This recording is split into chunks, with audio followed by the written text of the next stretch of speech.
5 practices, restraints, the don'ts. Restraints for, these are the foundations of spiritual life. So if you want to be a yogi, a meditator, there are 5 practices one must do. Yama includes these 5. What are they?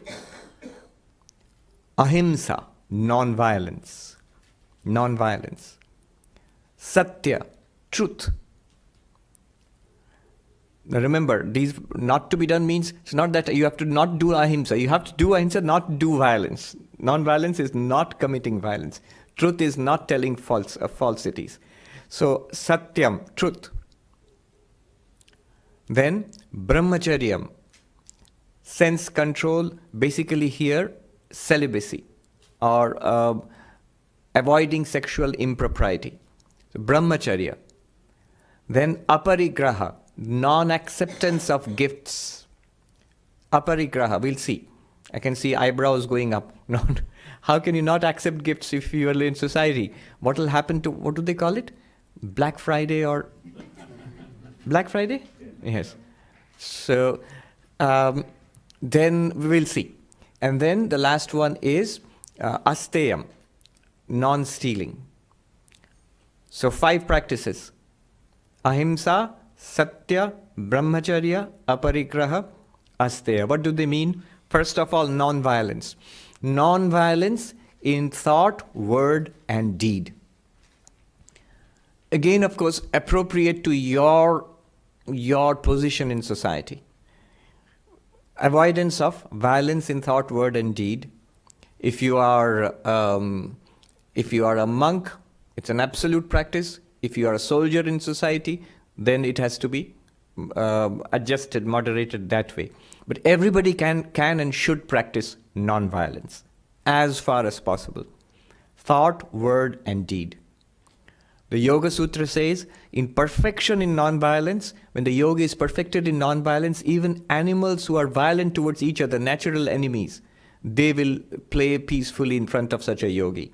So the lamb and the lion play peacefully in front of the yogi who's established in non-violence. In fact, there are a lot of interesting work being done in positive psychology now. Steven Pinker and others are doing a lot of interesting work showing that you may not believe it, but actually we live in less violent times. In terms of what happened just day before yesterday, you may not believe it, but in the terms of history, of hundreds of years, of thousands of years, actually our time is less violent than ever before. Not only that, I was seeing a recent study, non-violent struggles versus violent struggles, for whatever end. Some kind of social reform or a freedom movement or whatever. It's the non-violent struggles, they have studied it. They have been more successful on the average than the violent struggles. It's an interesting study that I came across. And so on. So non-violence, ahimsa, again adjusted to your particular circumstance. But the intention must be always non-violent. I remember reading about this great martial artist, a karate expert, a Japanese teacher, who was really lethal. And one of his students writes that it was in those days when the mugging was pretty common in the streets of New York. So he said, I always wondered what would happen to the poor mugger who tried to mug my sensei, my teacher. And actually one day he got held up by some guy with a knife or something. Perfect for using his very advanced karate. And what did this teacher do? He quietly handed over the money and then let the man go. And when he was asked, why didn't you defend yourself? You know what the teacher said? He showed these hands, which could smash bricks and tiles and so on, wood.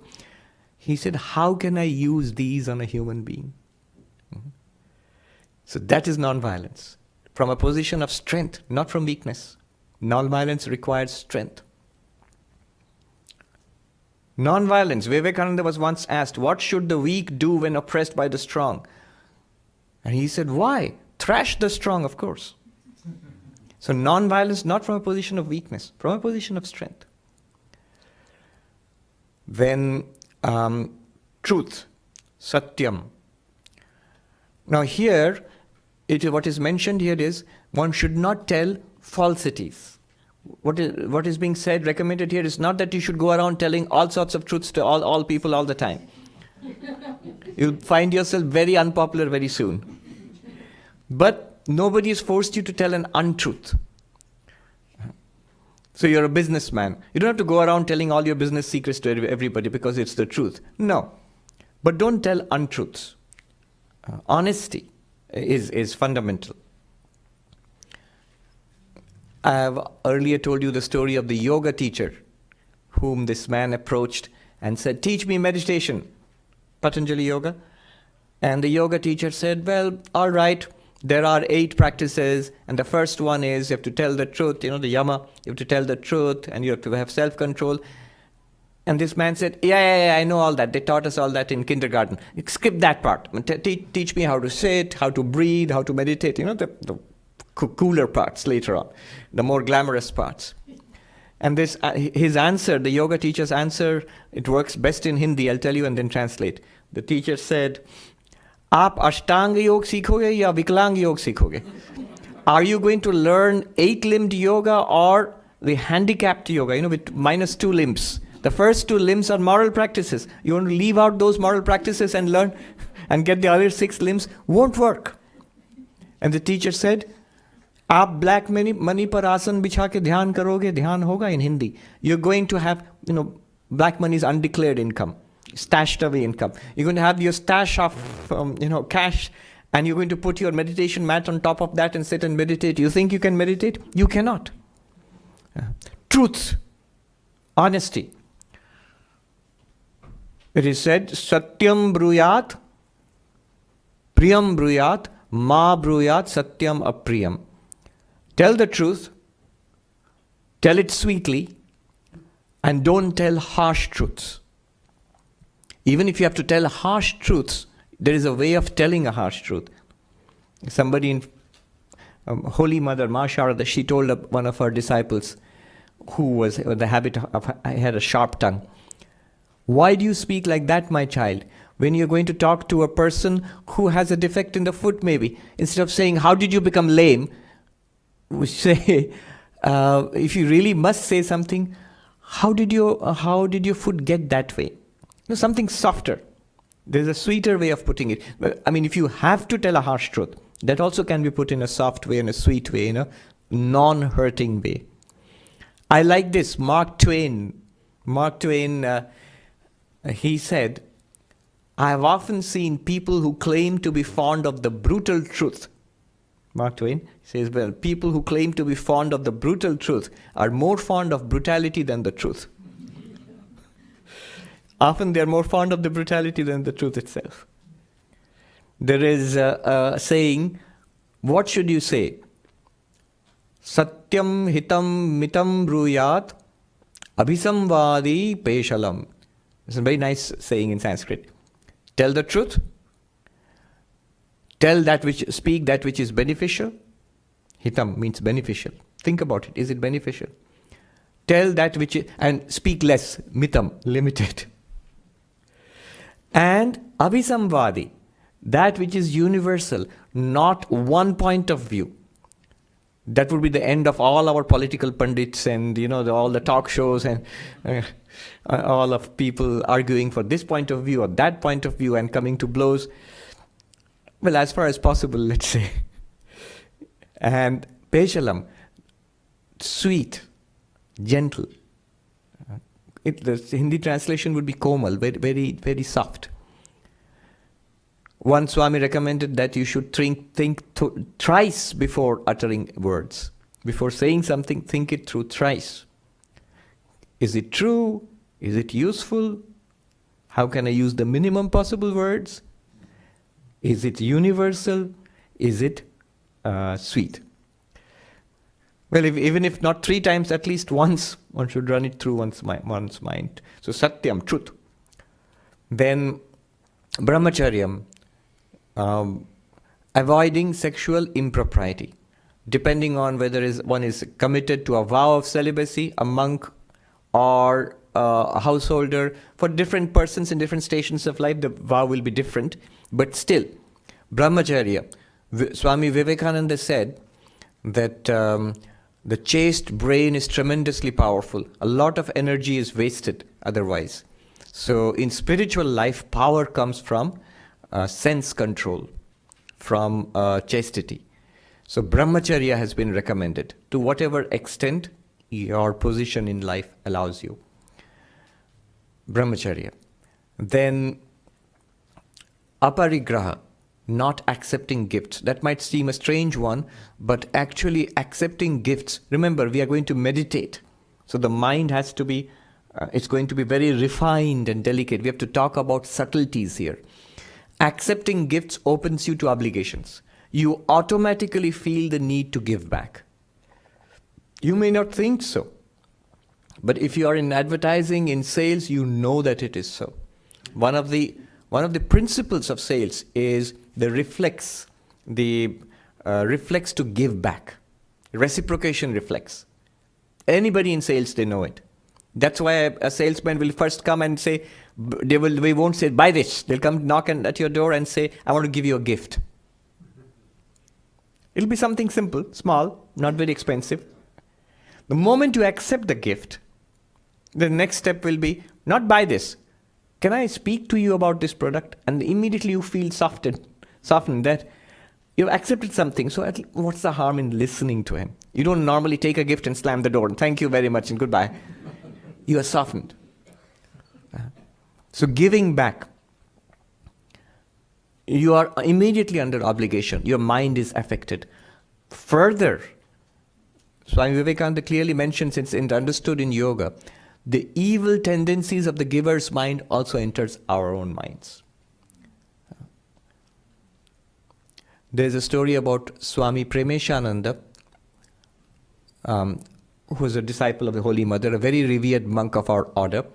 And one day a gentleman came and he wanted to give him a gift, a nice walking stick, because the Swami was frail and had ill health, a cane on which he could lean and walk. And the Swami said, no thank you, I don't need it. And this man said, Swami, he understood. So he said, Swami, I don't want anything in return. And I don't want anything in return. Just take it. I don't want anything at all. I'll be very happy you just take it and then do whatever you like. And the Swami took it and he said, whatever I like? He said, yes. Let me break it now. I'm going to break it now. And he saw the shock on that man's face. You see, even if you say that I don't want anything in return, it's subtly in the mind, it's there. If I broke any random stick, you just think the Swami's gone crazy. But this is your stick, which you're giving it to me, the cane, and I'm going to break it in front of you. And obviously you're shocked. So there is a subtle expectation. There is this little attachment to the thing. It's mine, I'm giving it to you. You will treat it well. So, obligation, we get into obligation. And the last practice is Asteya, non-stealing. Quite obviously, one should not accept, one should not take what does not belong to one, even without permission. Once somebody bought a couple of lemons, I think, from a place to Sri Ramakrishna. Right, to Sri Ramakrishna. And so that person is to give for Sri Ramakrishna. But in the meantime, the owner of that land had changed. So the trees belonged to somebody else. And Sri Ramakrishna couldn't take it, couldn't use it. He asked for it to be returned. Because it's not mine and it's not due to me. And this one can extend more subtly. You think, how much is mine really? If you look at the modern environment movement today, just because I'm rich, just because I can do it, is it really mine? Do I really have a right to these resources? There was this philosopher who thought about how much he should donate. And he developed a philosophy based on that, and he found that other than the bare subsistence that I have, I really have no right to even to the earnings that I'm getting, which I get from a job. I should give it away. And he used to actually give it away. There are such people. So these are the 5 basic practices, the moral restraints, the don'ts. Non-violence, truth, chastity, non-acceptance of gifts, and non-stealing, not using or taking possession of something that does not belong to me. So these are the 5. Yes. Quick question, Swamiji. It seems contradictory to say that we shouldn't give or accept gifts, but at the same time we should give money to charity and give away part of our possessions and not give. Not accept gifts if you are a yogi. Okay. Right. And what I'm saying is non-stealing means not taking up resources which are not mine, which do not belong to me. A yogi would give away resources which even legitimately belong to him or her. That's the moral sense. The moral sense is legitimately it's due to me. I've earned it. It's my income after tax. But that person still gives it away. And there are many people who give large amounts of money away in charity, though it belongs to them. So are they giving gifts? In fact, if you ask such a person, they wouldn't really think they're giving gifts. They don't feel a sense of ownership to it or entitlement to it. Unless it's yours, you don't feel you're giving it away. And second, remember, the practice is not accepting and giving gifts. Practice is not accepting gifts. It doesn't stop you from giving gifts. Now, in society, of course, you have to think about it. In society, when a lot of people are giving you gifts, when it's a practice, say it's a religious festival or some kind of, it's Christmas. You don't have to be a grouch to be a yogi. Make sure you give back. Give back more than you get.